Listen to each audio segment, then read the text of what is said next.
에스더 6장 1절부터 14절입니다.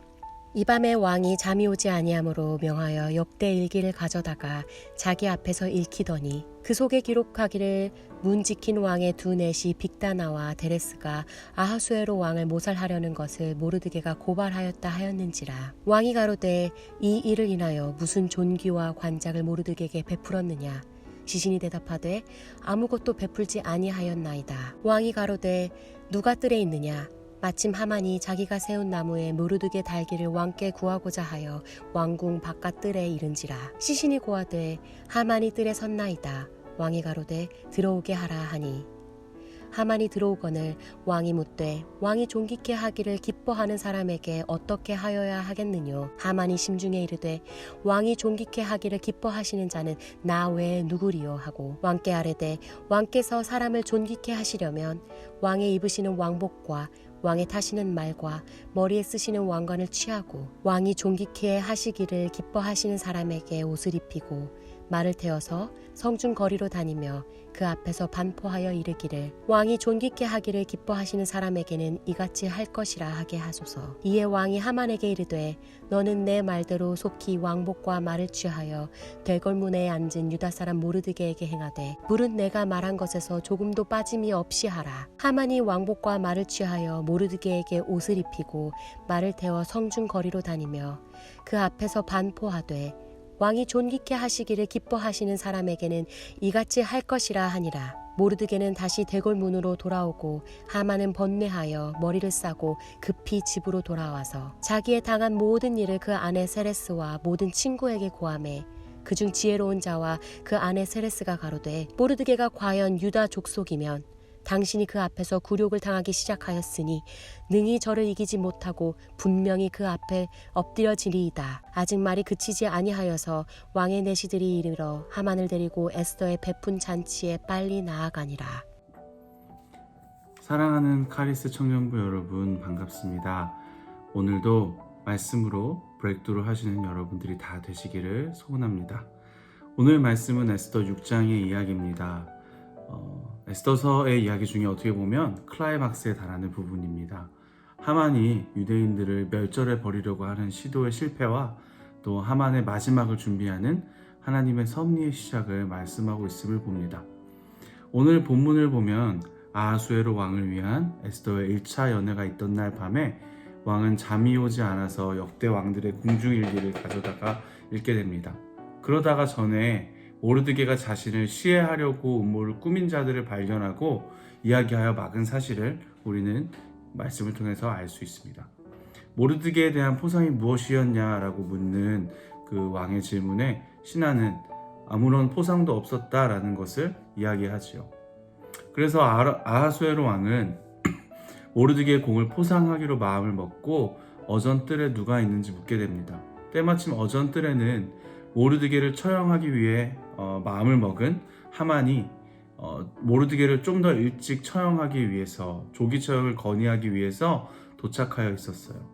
여기서 마치 TV 드라마처럼 왕은 하만을 불러서 그에게 모르드게의 이름을 직접 이야기하지 않고 다만 왕이 존귀케 하기를 원하는 자에게는 어떻게 하는 것이 좋은지를 묻습니다.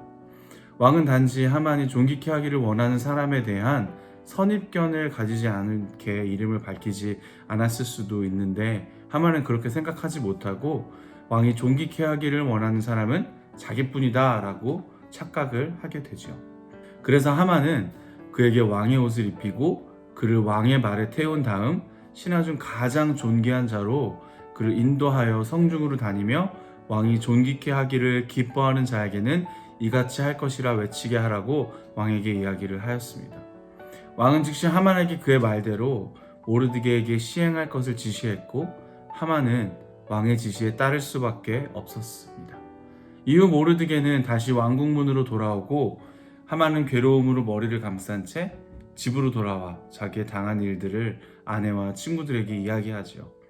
그러자 그중 지혜로운 자들과 하만의 아내는 하만이 앞으로 모르드게에게 굴욕을 당하게 될 것이다 라고 얘기를 하는 것이 오늘 본문의 내용입니다.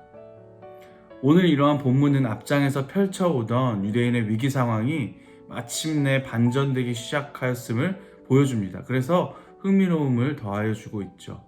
이러한 이야기는 하나님의 섭리하심을, 하나님의 섭리임을 여실히 보여주고 있습니다. 에스더가 자기 민족을 위해 탄원하기로 되어 있는 두 번째 잔치가 베풀어지기 전날 밤에 아하수에로 왕이 잠을 이루지 못하고 역대일기를 읽게 된 것은 참으로 우연의 일치로 보입니다. 그러나 이것은 결코 우연한 일이 아니었습니다. 이는 당신의 택한 백성을 구원하시기 위한 하나님의 세심하시고 오묘한 섭리의 결과였습니다.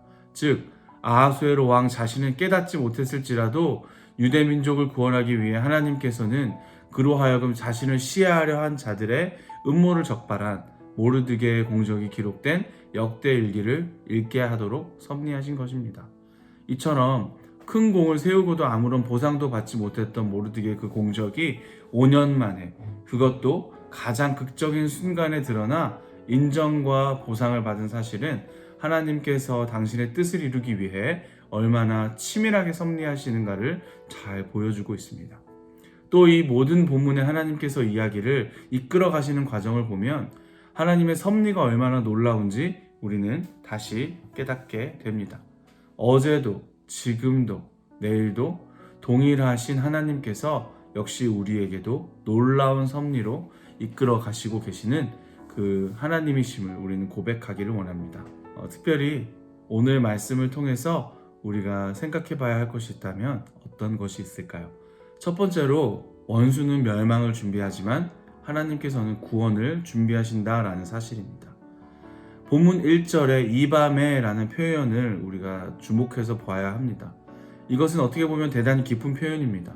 여기서 이 밤이란 에스더의 잔치에서 돌아온 하만이 아내와 친구들을 모아놓고 높은 장대를 준비하며 모르드게를 죽일 모의를 하던 밤입니다. 실로 모르드게의 생명은 위험에 처해 있었습니다. 이 밤이 지나면 모르드게는 처형이 되고 또 구심점을 잃은 에스더나 유대인들 역시 급격히 멸망할 수 있는 대단한 위기의 상황이었습니다. 아마 하만은 높은 장대를 준비하고 왕에게 고할 말을 마음속으로 다듬으면서 분주했을 수도 있습니다. 하만이 아침 일찍 대궐에 들어갔다는 사실은 그가 열심히 준비하여 이 일에 부지런했음을 증거하고 있는 것입니다. 그런데 보십시오. 바로 이러한 날 밤에 하나님께서는 아하수에로 왕의 잠을 이루지 못하게 하셨던 것입니다. 다시 말해서 원수 하만이 모르드게를 죽이기 위해 열심히 준비하는 그 밤에 하나님께서는 모르드게의 구원을 준비하신 것이에요. 그렇습니다, 여러분. 이것이 바로 우리 하나님의 모습이십니다.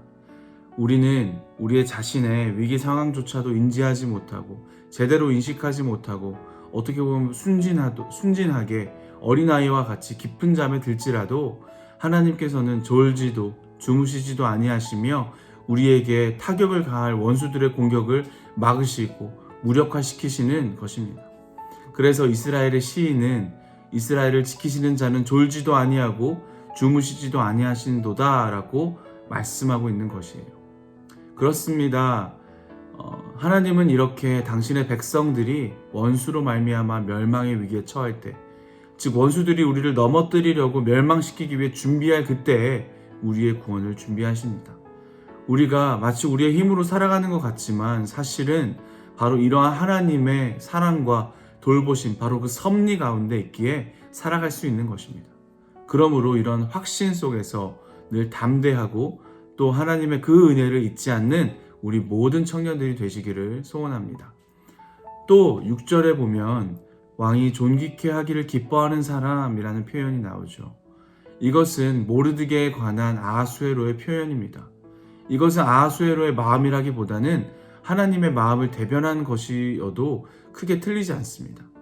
하나님이 그렇게 모르드게를 사랑하시지 않았다면 아하수에로 마음에 그러한 큰 기쁨이 있었을 리 만무하기 때문입니다. 우리는 여기에서 우리 존재가 어떤 존재인가를 확실히 깨달아야 합니다.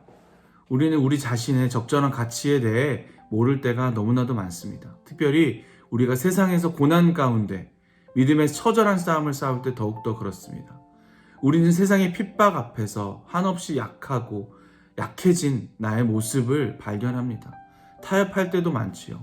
그저 목숨만 살려주시고 내가 하는 일, 사업 혹은 공부만 잘 되게 해달라고 기도할 때가 많습니다.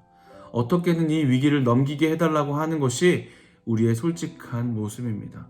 예배를 나올 때도 예수님 안에서 예수님을 통해서 예배를 드리는 것보다 우리의 문제를 씨름하고 우리의 문제를 내어놓고 우리의 문제로만 예배하는 우리의 모습이 있지는 않습니까? 돌아보기를 원합니다.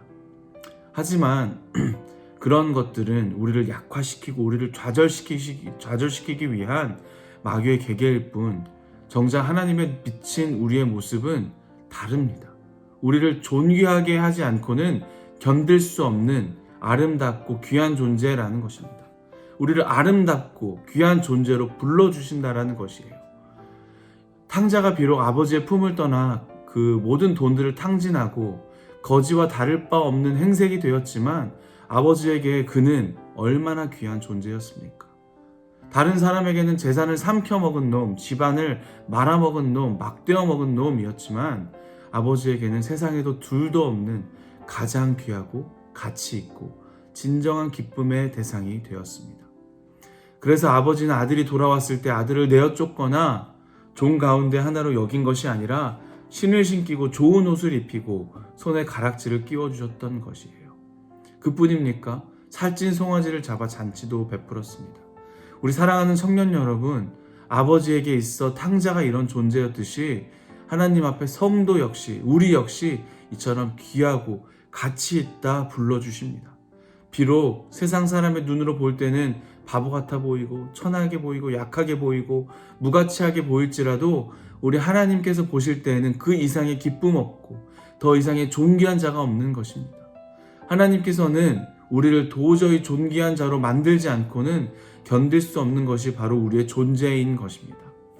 그래서 시편 기자도 노래하기를 내 생명을 파멸해서 구속하시고 인자와 긍휼로 관을 씌우시며 좋은 것으로 내 소원을 만족해 하사 내 청춘으로 독수리같이 새롭게 하시는도다 라고 했던 것입니다. 오해하지 마십시오. 우리가 그럴 만한 가치가 있다라기보다 하나님께서 우리에게 가치를 주신다라는 것이에요. 그래서 여러분들 조그만 시련이 닥쳤을 때 낙심하시겠습니까? 자부심을 가지시기를 바랍니다. 용기를 내시기를 바랍니다. 하나님께 소망을 가지고 소망을 버리지 않는 우리가 다 되기를 소원합니다. 하나님의 보배로운 자녀답게 처신하는 우리가 되기를 소원합니다. 하나님께서는 원수가 그 멸망을 준비할 때 구원을 준비하십니다. 그리고 우리를 존귀한 자로 불러주십니다. 오직 예수 그리스도 안에서 우리를 구원하시고 우리를 존귀케 하시는 의의 자녀로 불러주시는 하나님을 기억하고 그 섭리를 기억하는 그 섭리를 기억하는 우리가 다 되기를 소원합니다. 다 같이 기도하겠습니다.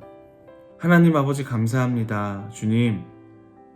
주님께서는 우리와 함께 하시고 우리 가운데 역사하시고 섭리하심을 고백합니다. 주님, 그 주님을 우리가 믿음으로 믿고 나가게 하여 주시옵소서. 그 믿음으로 주님 앞에 나아가게 하여 주시옵소서. 그 믿음으로 이 세상을 살아가게 하여 주시옵소서. 주님, 세상과 타협하지 않고 죄와 타협하지 않고 살아가는 우리가 되게 도와주시옵소서. 감사합니다. 예수 그리스도의 이름으로 기도합니다. 아멘.